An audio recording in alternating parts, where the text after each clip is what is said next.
Welcome to Vintage Weights PGH. My name is Rob, and these are not the same plates. Who made the plates over here versus the plates over here?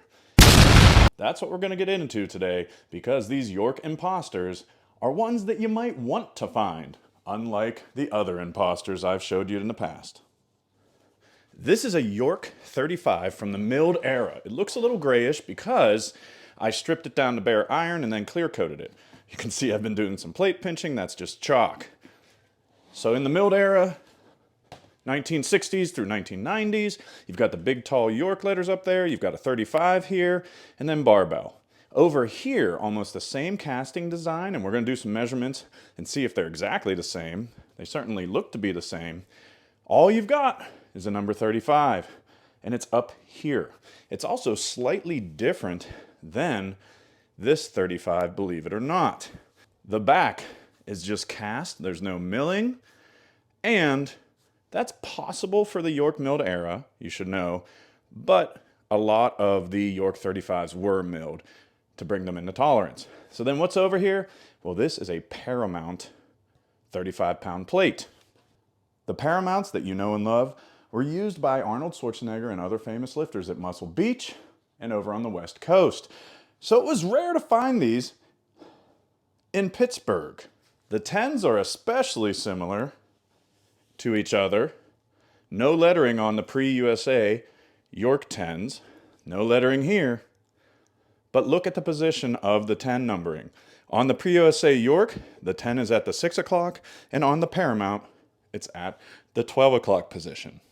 The numbering is also slightly different. If you look at the 1, it's a very pointed 1 as opposed to the York, and the 0 is a little bit squared as opposed to the oval 0 for the York. Those are tiny details. The biggest giveaway between Paramount and York would be the position, 12 o'clock versus 6 o'clock. Now let's take a look at the similarities and see if they are exactly the same casting.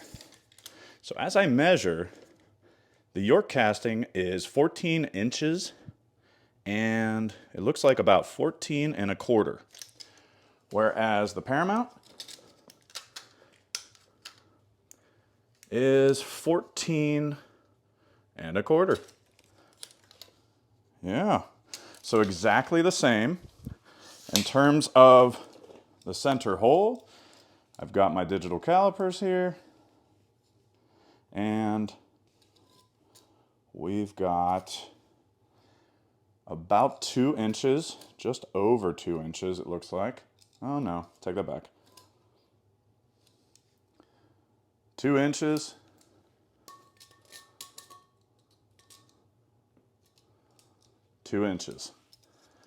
So far, these are identical in terms of the width, 1.3, and the center hole,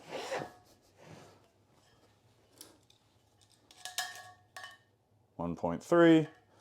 So they're the same thickness, the same diameter, the same center hole. You can even look at the center hub at the very tippity top because it does slope, and it's 5 3/4, and it's 5 3/4. Actually, wait a minute here. Ooh, might have a little difference. Hold on. At the very top, we've got 6 inches here. At the very top, we've got 5 3/4. That's interesting. So the only discernible difference is that the hub is 1/4 inch bigger diameter here than here. That's something that, unless you're measuring like this, you're not going to be able to tell. So really, the biggest thing you're trying to tell the difference between would be unmarked York that came with the early deep dish sets. So the next time you're looking at weights, if you see something that looks like a York, even if it's numbered slightly like a York, pay attention to where the numbering is and pay attention to the numbering being there at all, and you will have found something quite more valuable than a milled era York.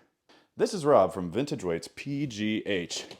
Please make sure to like, subscribe, and comment And of course, if you buy things like the digital calipers through my links, you will support the channel. Old weights, new gains.